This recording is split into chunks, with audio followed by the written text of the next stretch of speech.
मात्रक एवं मापन भाग 3। तो वीडियो शुरू करने से पहले आइए एक बार नजर डालते हैं कि आज की वीडियो में हम क्या क्या पढ़ने वाले हैं। तो सबसे पहले हम पढ़ेंगे त्रुटियों का संयोजन तथा फिर हम पढ़ेंगे सार्थक अंक। तो शुरू करने से पहले एक बार नजर डालते हैं निरपेक्ष त्रुटि पर, जिसको इंग्लिश में कहते हैं एब्सोल्यूट एरर। यह एक भौतिक मात्रा का माप है जो व्यष्टिगत मतलब मेजर्ड और वास्तविक मतलब रियल के अलग अलग मान के बीच अंतर का परिमाण है। यदि किसी भौतिक राशि को n बार मापा जाए और यदि उसके मान a1, a2, a3 and so on हैं, तो उस राशि का अंकगणितीय औसत होता है am बराबर 1/n सबमिशन ऑफ ai, जिसकी लिमिट होती है 1 से लेकर n तक। यहां पर am है औसत मान। चलिए हम आगे बढ़ते हैं और निरपेक्ष त्रुटि को देखते हैं। हमारे प्रथम मापन में निरपेक्ष त्रुटि इस प्रकार होगी, जिसे हमने लिखा है डेल्टा a1 बराबर am माइनस a1, जहां पर am औसत मान है। इसी प्रकार द्वितीय मापन में त्रुटि होगी डेल्टा a2 बराबर am माइनस a2, और इसी तरह तृतीय मान में त्रुटि होगी डेल्टा a3 बराबर am माइनस a3। चलिए अब हम आगे बढ़ते हैं और त्रुटियों का संयोजन पढ़ते हैं। इसमें हम 5 प्रकार से त्रुटि पढ़ेंगे, जिसमें पहला है संकलन की त्रुटि, दूसरा है व्यवकलन की त्रुटि, तीसरा है गुणनफल की त्रुटि, चौथा है भागफल की त्रुटि तथा 5वें नंबर पर है मापित राशि की घातों के प्रकरण में त्रुटि। चलिए आगे चलते हैं और संकलन की त्रुटि से शुरू करते हैं। इसे समझने के लिए हम एक चर राशि डिफाइन करते हैं, जिसको हम कहते हैं x, और यदि x बराबर a प्लस b है, जहां a और b दो अन्य चर राशि हैं, और कुछ अन्य चर राशियां इस प्रकार हैं, जहां डेल्टा a है a के मापन में निरपेक्ष त्रुटि, डेल्टा b है b के मापन में निरपेक्ष त्रुटि तथा डेल्टा x है x के मापन में निरपेक्ष त्रुटि। तो इसके लिए x के मापन में अधिकतम निरपेक्ष त्रुटि होगी डेल्टा x बराबर plus minus delta a plus delta b। चलिए आगे बढ़ते हैं और व्यवकलन की त्रुटि को समझते हैं। इसे समझने के लिए भी हम फिर से एक चर राशि को डिफाइन करते हैं, जो हम लिखते हैं x बराबर a माइनस b, और यहां पर हम कुछ और चर राशियां डिफाइन करते हैं, जो है डेल्टा a बराबर a के मापन में निरपेक्ष त्रुटि, डेल्टा b बराबर b के मापन में निरपेक्ष त्रुटि तथा डेल्टा x बराबर x के मापन में निरपेक्ष त्रुटि। तो यहां पर x के मापन में अधिकतम निरपेक्ष त्रुटि होगी डेल्टा x बराबर plus minus delta a plus delta b। चलिए आगे बढ़ते हैं और गुणनफल की त्रुटि पर नजर डालते हैं। इसके लिए भी हम चर राशि डिफाइन करते हैं, जिसको हम इस तरह से लिखते हैं, जहां x बराबर a गुणा b है।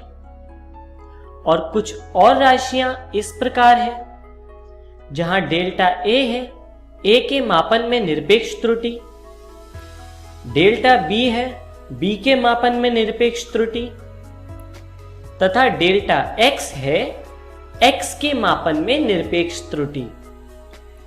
तो यहां पर x के मापन में अधिकतम निरपेक्ष त्रुटि होगी डेल्टा x बराबर plus minus x into delta a बटे a प्लस डेल्टा b बटे b। और इसी तरह हम आगे चलते हैं और भागफल की त्रुटि पर नजर डालते हैं।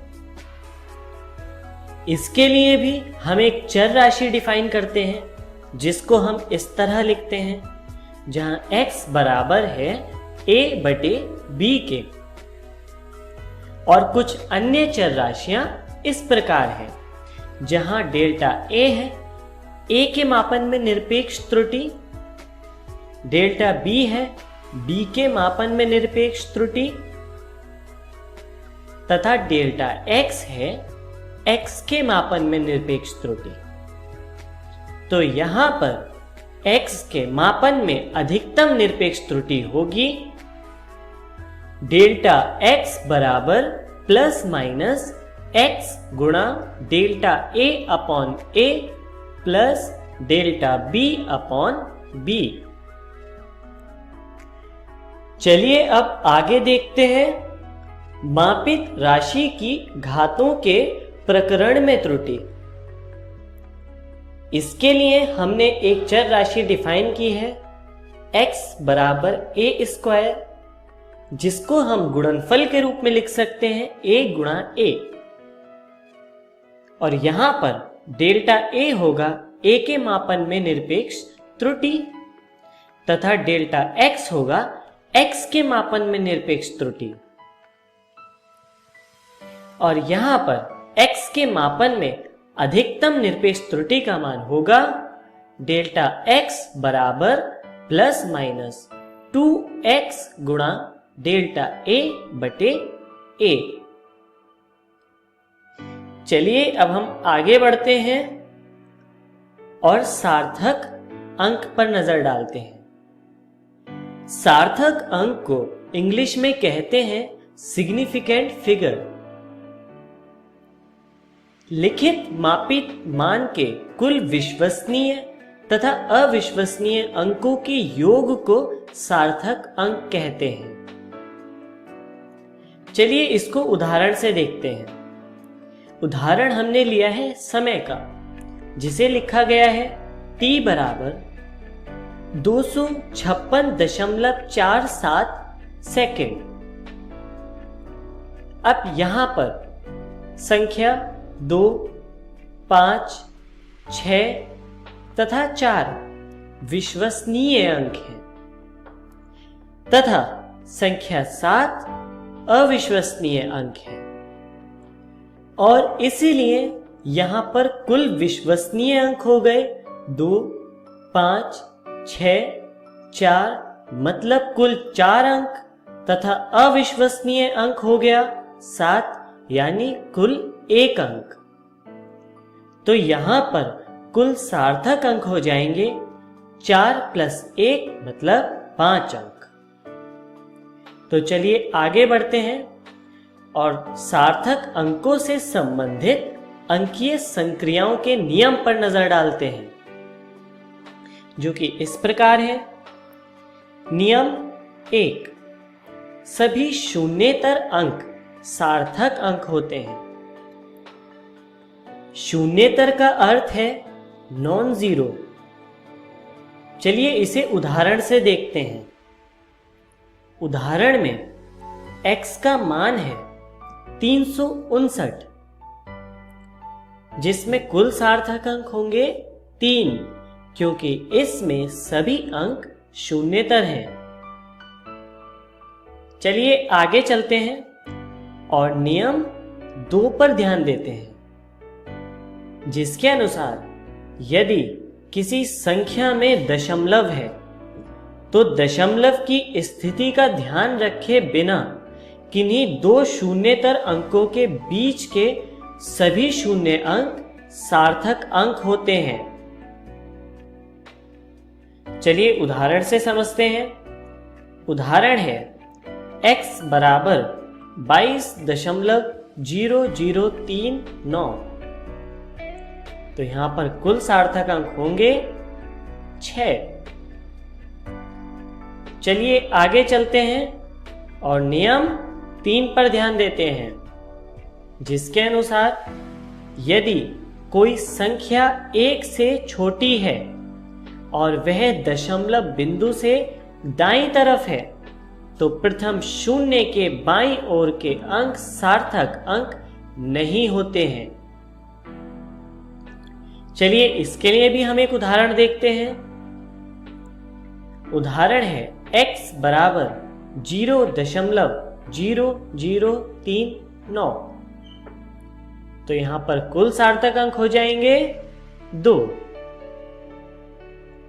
चलिए आगे बढ़ते हैं और नियम 4 पर ध्यान देते हैं। इसके अनुसार ऐसी संख्या जिसमें दशमलव बिंदु नहीं होता, उनके शुरू के तथा अंतिम के शून्य अंक सार्थक अंक नहीं होते। चलिए उदाहरण से समझते हैं। उदाहरण है 0920000।